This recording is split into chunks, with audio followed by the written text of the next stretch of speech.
一会儿你结账，人均50，不能超。哎呀，主任，你这超了算我的啊！什么叫算你的？就是不能超。行。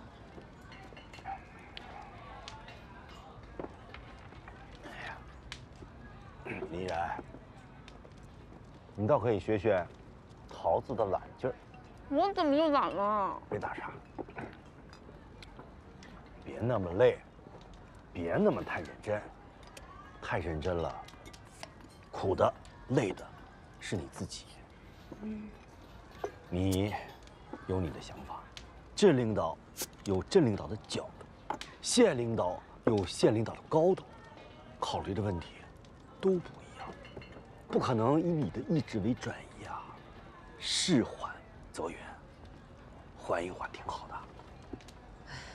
其实吧，最让我难过的，不是国潮展区取消了，当然了，不让办我确实很难过。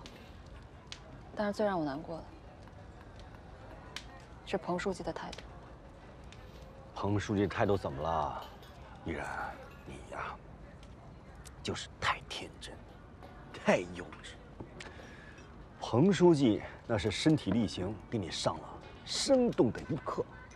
咱们干工作就干工作，别往感情上扯。也就我跟桃子这种没布的，能跟你坐一块儿讲讲感情。主任，你说事就说事，你别挂上我，谁没步了？哎，好的。但刚才廖主任那句话说的对，天真、幼稚。彭书记他需要一个往前冲的人，但是真到节骨眼上，他也保不了你。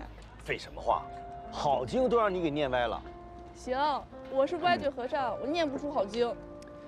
彭书记啊，他喜欢你，支持你，是因为工作需要，组织需要，往大了说，那是人民的需要。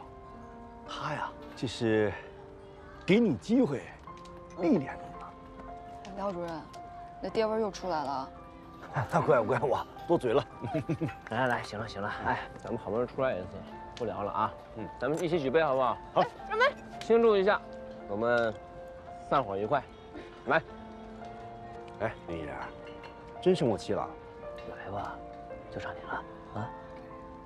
凭什么呀？什么凭什么呀？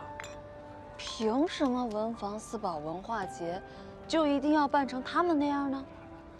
凭什么文房四宝文化节就一定要得到业内人士的认可呢？啊，之前的文化节都办成业内人士的自娱自乐了，钱花了，结果什么效果都没有。那为什么不能换另外一种方式呢？你换了另外一种方式，给桃花镇带来了流量，又给老百姓带来了收益，为什么不行呢？手劲儿又上来了。宣言，你觉得呢？这就是个伪命题。你看，我爸他一直坚持做传统宣纸，就光这个事儿，我们俩吵了多少回，你们也看见了。那他们的现在这个思想跟我爸有什么区别？我还是坚持我自己的观点，笔墨应随时代。那消费者喜欢才有价值，无论什么产业，都应随着消费理念的转变而去转变，不变的是初心和文化的传承。啊，他们坚持固守传统的那一套，那最后的结果是什么？那只能是他们亲手把产业和文化往这火药堆里面坑。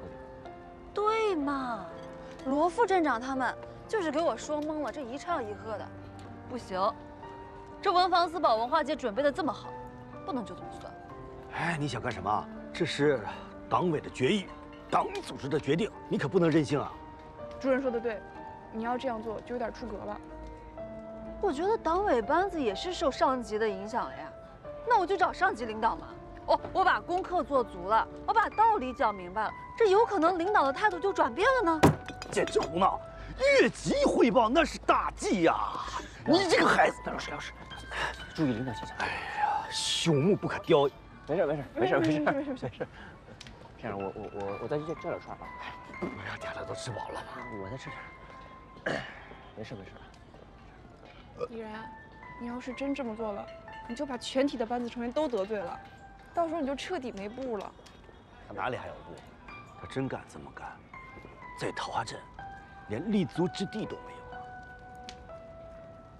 行了，我知道了。这可不是儿戏啊！在这方面，我跟桃子都能当你老师了。我爱武士，但是我更爱真理呀。来，吃。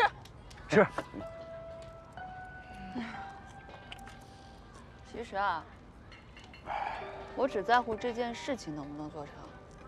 至于我个人的话，先这样吧。轩言，反正他们俩现在已经不认同我了，你呢？他们俩不认同，我支持你。跪着生，不如站着死。但拔天崩地裂，做你的擂鼓战场。战！干！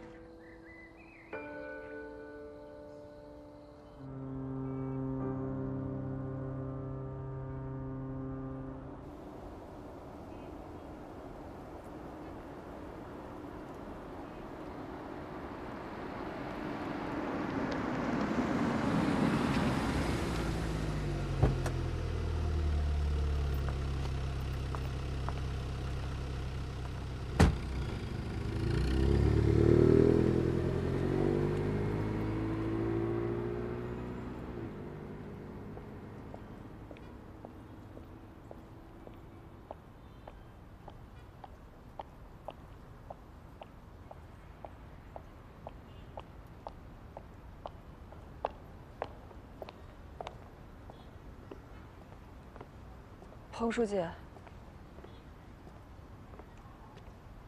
您专程到这儿等我呀？不然呢？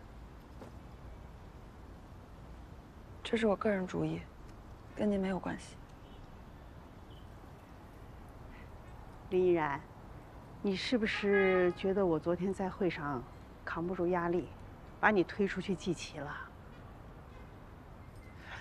林依然，我说过我是你背后坚强的后盾，这一点从来没有变过。你看昨天那种情况，我要是不提前敲打你，不及时的阻止你，就凭我对你这个林怼怼的了解，你不得在现场把桌子都翻了啊？要是真的得罪了镇党委班子，好多事情的后果，你承担不了。对不起，彭书记。你看，你今天也不该这么胡闹。你说你跑到县委来找领导，你把镇党委班子置于何地？你不能这么冲动。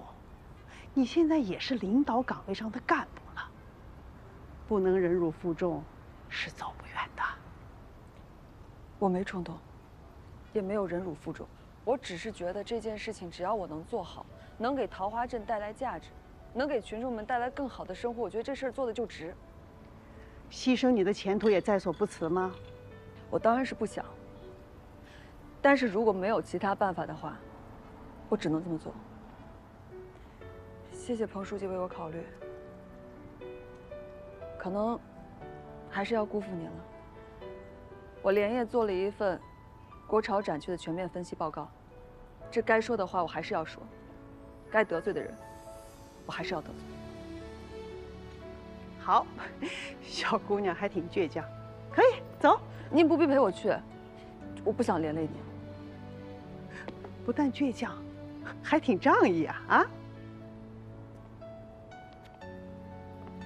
林依然，你知道吗？你今天踩的是禁区红线，我不可能让你自己去的。现在不可以，今后永远不可以。你别着急，今天我带你进去，情况就不一样了。走。不，可是您这样的班子成员不合适。正因为我现在是党委一把手，所以我扛得住。林依然，我已经把你扶上马，再送你一场。走。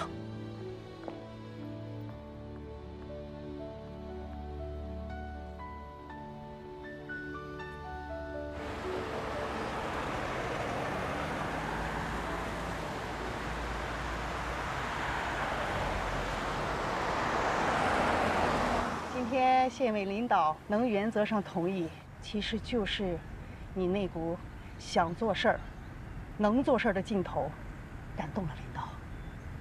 你要知道，县委领导做这样的决定不容易。你想想啊，好多事情咱们都还在规划设计，你能不能执行？能执行到什么程度？执行出来是什么结果，都是未知数。我明白，彭书记您放心，我一定会尽力把所有细节还有问题都考虑到，力求做到完美。好，小吴，停车。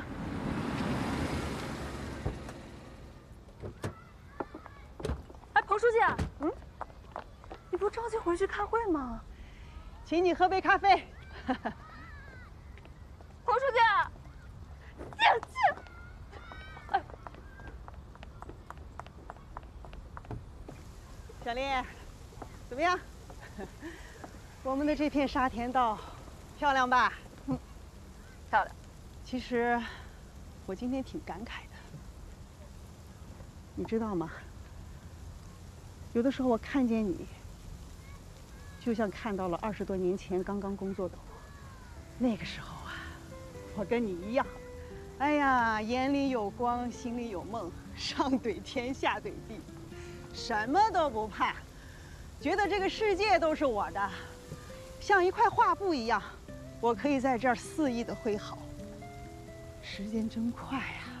现在我们皖南川藏线上那些最挣钱、最有创意的餐厅、村咖、民宿，都是年轻人搞的。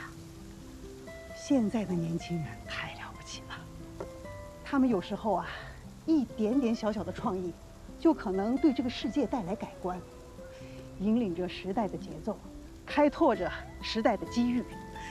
依然，勇敢地往前冲吧，无论成败如何，青春本身就是最动人的作品。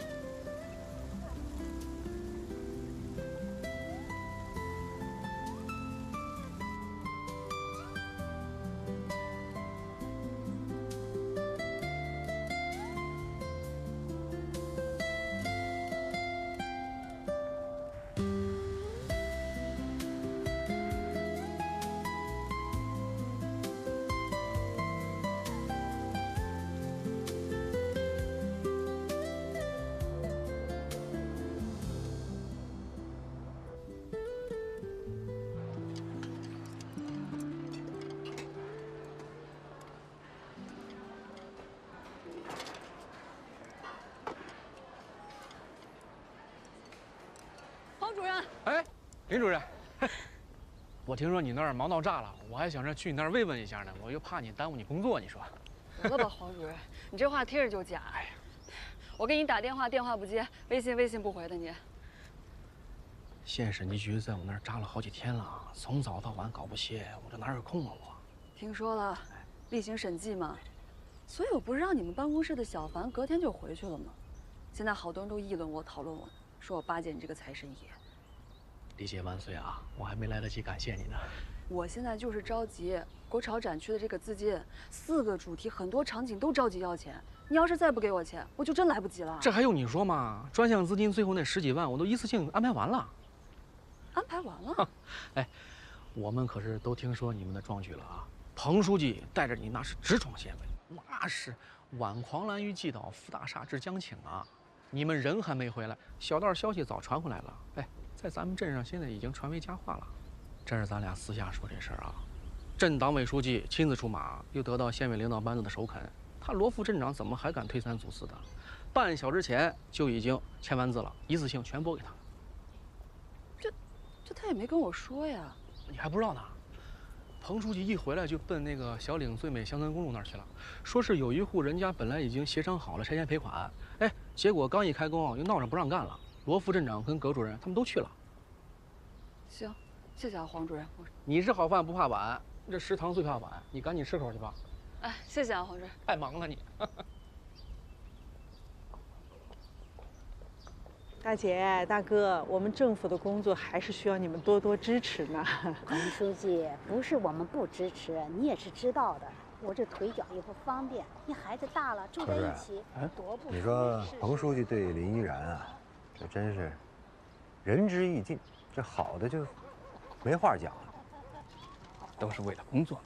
哎，你可要知道啊，这县里的领导班子只是原则上同意，这要是中间出现点什么事儿啊，你不要杞人忧天，想那么多。上级敢拍板同意，大方向、大原则上就没有什么大错。哎，这我清楚。但你说林依然这帮年轻人，他搞出来的是什么东西？这谁见过？对吧？哥哥，我呢这是出于关心啊，我说两句不该讲的。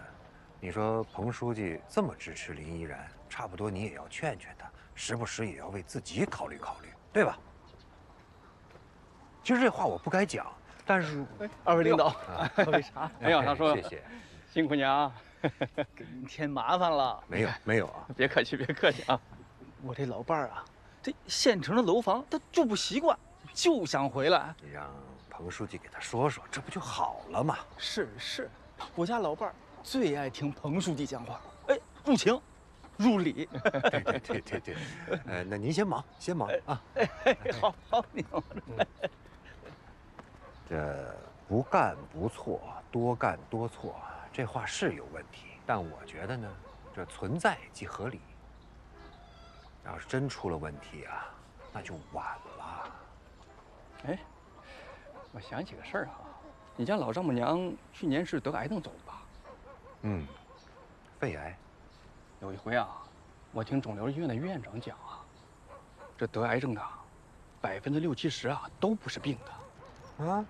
那为什么呢？是吓死的，是不是啊？是吗？吓死的。怎么样，书记啊？聊得怎么样啊？挺好的。什么意思？来，坐。好，哎。你就看这是什么东西啊？这些是。哎呀。对，你慢点啊。这你放那边去吧。你先放这儿，依然姐。谁搞的这些啊？还能有谁？哎，依然姐，咱们这文房四宝文化节，手笔这么大啊！这说什么呢你？咱们哪儿来了这么多预算啊？我觉得唯一合理的解释就是市县两级领导的高度重视和亲切关怀。这多少钱啊？这得？花的是冤枉钱，打水漂的钱。我就问你们，你们知道就这个舞台，你们猜是多少钱？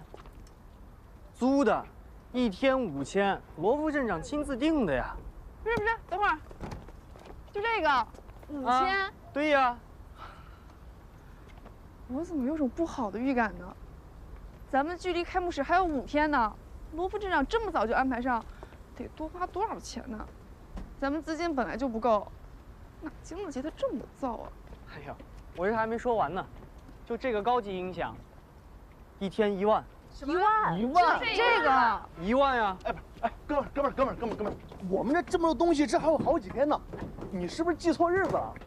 没错，昨天晚上临时定的，就是今天。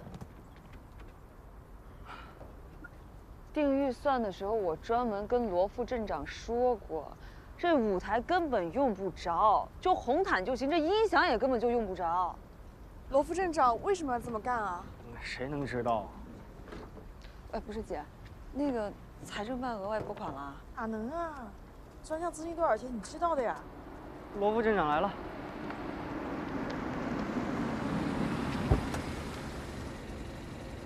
正好啊，大家都在是吧？紧急任务啊！听我说个紧急任务，市里头来了一个非常重要的领导下来调研，临时决定到咱们筹备现场来看一看，啊，所以说呢，现在知道为什么了吧？答案在这儿。明白了。什么答案？啊？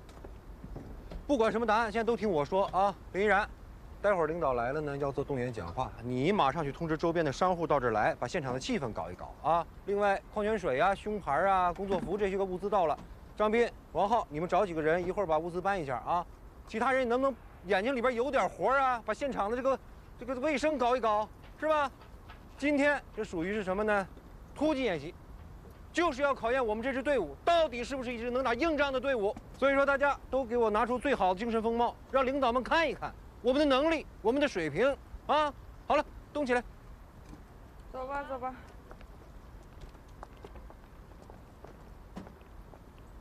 廖主任，你这腿疼吗？动起来呀！你可是老党员了，这个时候你该不该做个表率，带个头啊？带什么头？让群众们看笑话？你看，你就总是这样，总是不分场合、不分地点，在这胡讲瞎讲。你真该找面镜子，你照照，你还是不是个党员？是不是个党的干部？我当然是。你就应该服从组织啊，服从上级领导的安排啊。我作为桃花镇分管副镇长，文房四宝文化节领导小组的副组长，我能不能领导你？我能不能指挥你？不是指不指挥的问题，你这么做，考虑过后果吗？我不管什么后果，我就问我能不能指挥得了你？能，你就动起来，搬水去，快点。还治不了你了，廖主任。不是林依然，你怎么站这儿了？动员商户啊！快点，我也指挥不了你了，是吧？行，罗副镇长，那我也问问您啊，这黄主任都说了，专项资金您都领走了，我这国潮展区着急用钱的钱呢？哎呦我的天哪，这领导可说话就到啊！这火烧眉毛，你跟我要钱，先把这关过去了，行不行啊？那我不火烧眉毛啊，我不着急。行，快去通知商户。我还没。多找点人。这一个个的，动作都快一点。依然，你真准备去叫商户啊？他们会把你骂死的。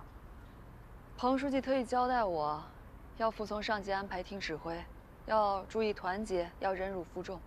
哎呦，真是要了命了！行了，你别跟我去挨骂，你赶紧回去啊。走了。宣纸文化节就是搞这套，大戏台唱戏，乱花冤枉钱。我们本想着你林主任来了，能给我们实事求是的做点好事，没想到啊，你也开始玩这套了。还叫我们去陪你们演戏，去当群众演员，你真能闹笑话。领导重视就能多多支持，对咱们也是好事儿，对吧？大家相互配合一下，其实耽误不了大家太多时间的。你别跟我们扯啊！领导要重视，就实实在在干点事儿，别整这些虚头巴脑的。对，小林，你当初来的时候，为我们忙前忙后，我们都看在眼里。我们私底下还说这个姑娘不容易，为我们是真心实意的。我们不要为难人家小姑娘，能配合我们尽量配合。现在你当主任了，你做领导了，那初心不能变，本质不能变吧？真的对不起大家，真的是我的错，对不起，对不起。哎呀，我看小林他也不是这样的人啊，他来喊我们，应该也是有他不得已的苦衷。去就去嘛，也不耽误什么事儿，对吧？还是之前说的，我们多支持小林的工作啊，也不要太为难他，对吧？啊，都不要再讲了，都不要讲了。好，谢谢大哥大姐，真的谢谢。小林，也就是你，换做别人，我把台都给掀了。嘘，得，行了，也希望大家能够信任我，我一定不会辜负大家，一定会把这次大会给大家办好了。好。来，热烈一点，热烈一点。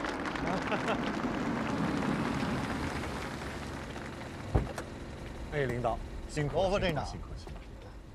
感谢您呐，百忙当中还来关心我们的工作。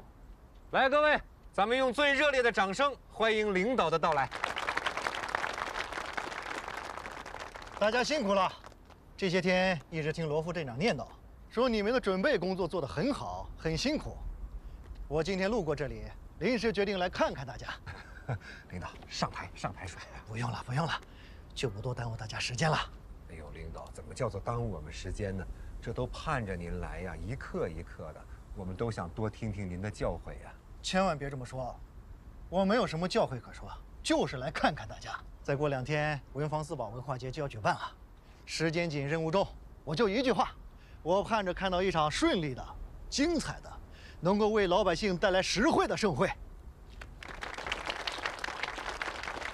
领导说什么大家都听见了，所以我们要更加的努力工作，好吧？领导，你看，这都是我们的商户朋友们，这都是主动过来欢迎您的啊。我呢也想在这儿给您做一个简要的汇报，说一下我们现在的工作进度，同时也让商户朋友们听一听我们都在做些什么，现在做到了什么阶段，最终想要达到什么目的。您看，是应该让群众们多了解了解，了解了才能理解，理解了才能支持嘛。那我就开始了。喂，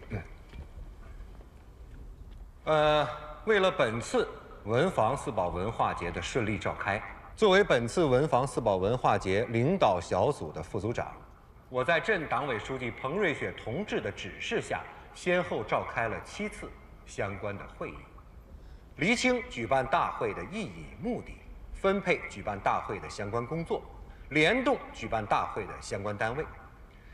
这里面呢，有领导们的真情关怀，有同事们的真心付出，有全镇企业商户的真情配合。我相信这次文房四宝大会一定是一场圆满的大会，胜利的大会。简短的嘛，简短的。罗副镇长说得好啊，但不能光说，还要去做。过2天我会实地来考察你的工作的，请领导放心，一定圆满完成任务。好了，我还要去工作，你们也都要忙，就不多打扰了。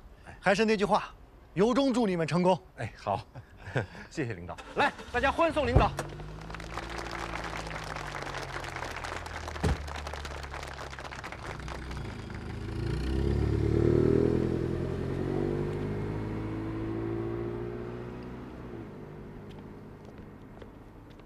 哎，罗副镇长，对了，各位朋友，多谢你们今天的到来啊，那就不打扰各位做生意了，大家就回吧。谢谢，谢谢各位啊。罗副镇长，我话还没说完。你们把衣服也都脱了吧，工牌也都不要带了，带弄脏了。另外，这拱门啊、舞台，包括这些音响设备都看好了，有押金的啊。哎，罗副镇长，话没说完呢。你干嘛？国潮展区的经费呢？黄主任说给您了，钱呢？钱你看不到吗？这大拱门，这个气氛、舞台，还有这些音响，哪样不要钱呢？不，都花了。没有啊，还剩点儿不多。那是批给大会的专项资金。你这话说的就有意思啊！我哪分钱没花在这个项目上了？我敢拍着胸脯讲，就没有1分钱是进了我自己口袋的。不信你可以查我呀。那是给国潮展区的专项资金。谁定的呀？你定的，林依然啊！你决定这钱怎么使用是吗？我也得听你的。你搞清楚，等什么时候你当上我的领导，你才有资格这样跟我讲话。搞笑呢！我干嘛？你看我干什么？把这拿回去。哎，我话没说完呢，罗副镇长。算了。不是依然姐，那我们怎么办啊？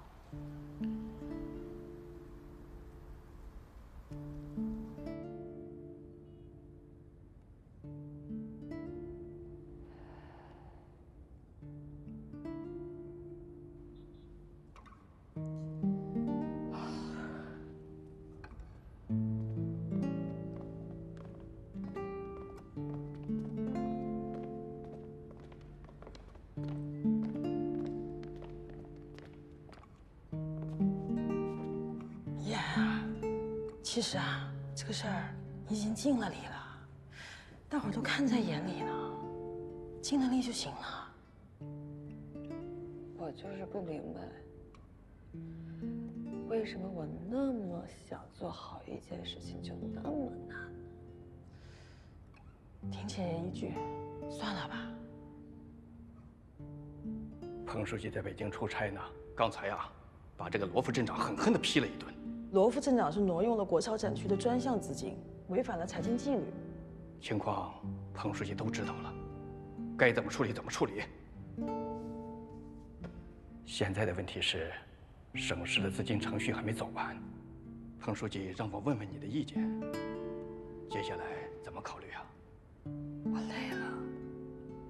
彭书记也说了，确实太难为你了，不管你怎么决定，他都能理解。其实还是我不够成熟。廖主任经常跟我说，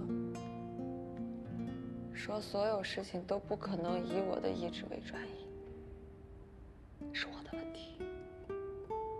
别想那么多了，国潮展区停了，这文房四宝大会该怎么开还得怎么开呀。好好做吧。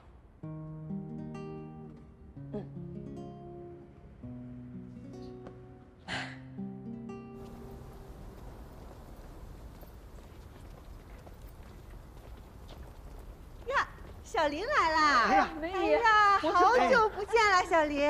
你许阿姨天天念叨你呢，我们大家也想你啊。前几天我们还开玩笑呢，说小林当了领导了，好久不来了，是不是看不起我们平常老百姓了？没有，像你那张嘴，不会讲话就不要讲话。小林哪是这样的人，是不是啊？确实是因为工作太忙了，没时间来，是我的不对。你们都还好啊？好，我们好。许阿姨听说你要来啊，就要给你做那个蒿子粑粑，让你带回家。许阿姨对我最好了。哦，轩叔叔在里面呢。在呢，快去，那一会儿聊啊。哎呀，这个小林是真好看呀。小林，哎，谢谢阿姨。哦，烫啊！哎呀，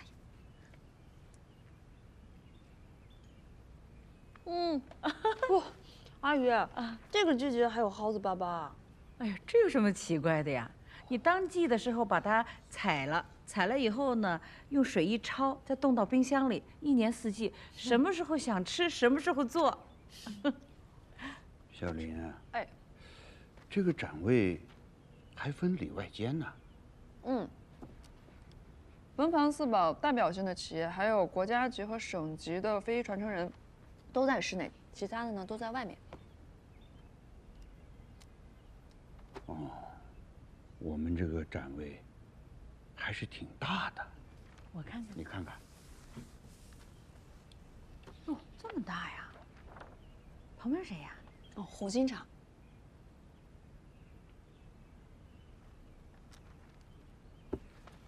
我们怎么跟他们挨在一块儿啊？能不能换一个？位置的话无所谓吧。给我们换一个吧，哪怕是换到外面，小一点都行。我不太喜欢跟他们在一块儿。这主要是位置是彭书记定的，所有的位置都确定好了。而且您是国家级非遗传承人，您在外面不合适啊。没有什么不合适的。当然不合适了。老轩，你想一想，你是宣纸传承人，那你就是宣纸的脸面，怎么能把你放在外头呢？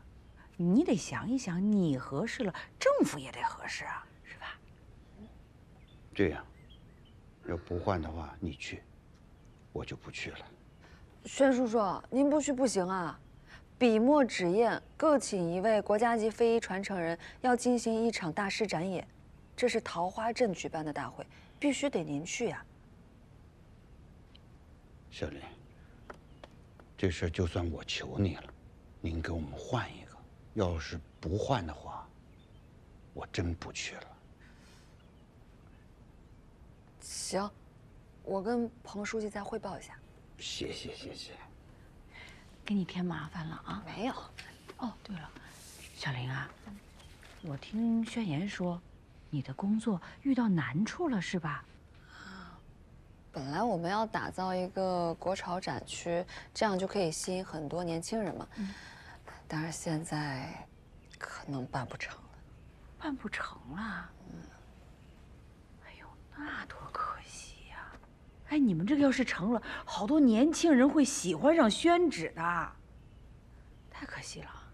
哎呀，政府它有自己的规定，我们呢，就不要说东说西了。再吃点啊！哎，对。喜欢吃，就到家里来。谢谢阿姨。你看，像这样带黑炭点的得挑出来，还有这种发乌的，这都不能要，都得捡出来啊。哦。哎，你个大主任，你过来给我们帮忙，你不会耽误正事吧？啊，没事儿，国潮展区不做了，其他的呢都已经准备好了。哦，那就好。秀梅啊，忙里忙外的没时间，就剩下我们2个老家伙，这可费了劲儿了。小黎呢？把心放宽一点，别去想那些不高兴的事儿。人这辈子呢，你只要认为你做的事是正确的，你就去做，毫不动摇。当然了，这是很不容易的。是啊，轩叔叔，所以我特别敬佩您。我就是一个普通的做纸的工人，我没有什么特别可敬佩的。别的我说不来，我就说我们做纸的事儿吧。其实，在很久很久以前，我们桃花镇呢，做宣纸世家的是有很多很多的。你比如说二虎他们蒋家，当年他就做得很不错。后来这20、30年，这个假宣纸就冒了出来。二虎他们做宣纸就掺了假。当然了，他是为了赚钱，其实赚钱也没什么不好，每个人都想赚钱。但是君子爱财，取之有道啊，你不能因为这个青檀皮贵了，就用龙须草来代替；嫌龙须草贵了，就改用竹浆；嫌竹浆贵了，就改用木浆。反正他怎么赚钱，他怎么来。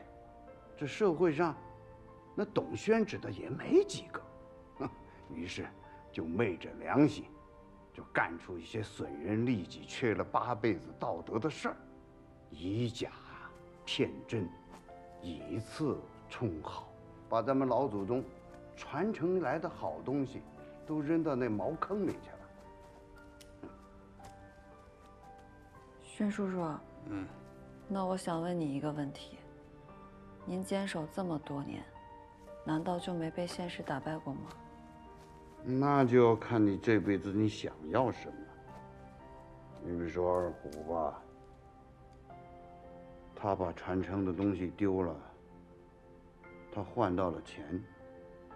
我没赚到什么钱，但是我没有做对不起祖宗的事。当然，在我最困难的时候，我也犹豫过。我干嘛不能像他们一样？我也闭着眼睛，我去赚钱，有什么不好？管他呢！后来我一想，不行，我不敢，我不能那样做。为什么呀？因为你是国家级非遗传承人，宣氏传人。什么叫传承啊？传承并非是学一门手艺。其实，比学门手艺更重要的是做人的德行。你人都做不好，你那个纸啊，也肯定做不好。你只有2者都做到了，那才是真正得到了传承。您坚守的对。别，也许我这么做，没有什么好的结果。但是呢，对于我来说，我这一辈子，我这么做不遗憾。但是轩叔叔，您启发了我啊！我要向您学习，不管到底有多少困难，都应该坚守本心，都要把自己坚守的路给走下去。对，行，那你们先忙啊，轩叔，我先走了啊。哎，走了。我回头再帮你们啊。走了啊！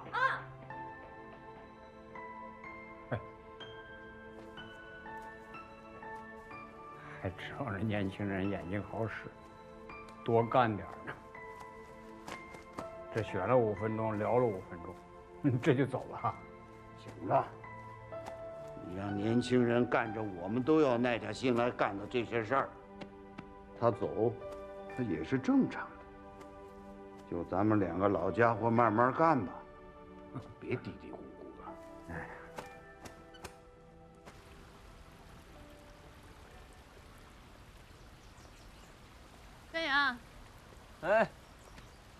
这是什么呀？纸做的船啊？我之前不是说过吗？我要拿宣纸做船的，奇怪吗？纸做的船下水不就沉了吗？下水就沉的那叫潜水艇，不叫船。只有奇葩呀才干得出奇葩的事儿。哎，我跟你说点正经事儿。国潮展区呢，所有 AR 设计的场景，我打算全都不要了，全部换成国风的场景，但是不怎么花钱的那种，行不行？空手套白狼啊！你好好说话，你赶紧帮我算算能省多少钱。你之前要租那些设备，大概要10几万吧。如果都换成你说的，等会儿，不怎么花钱的。就按照你说的不怎么花钱的来设计呗。如果都换成你说的国风场景的话，加上之前没干完的，大差不差5万块钱左右吧。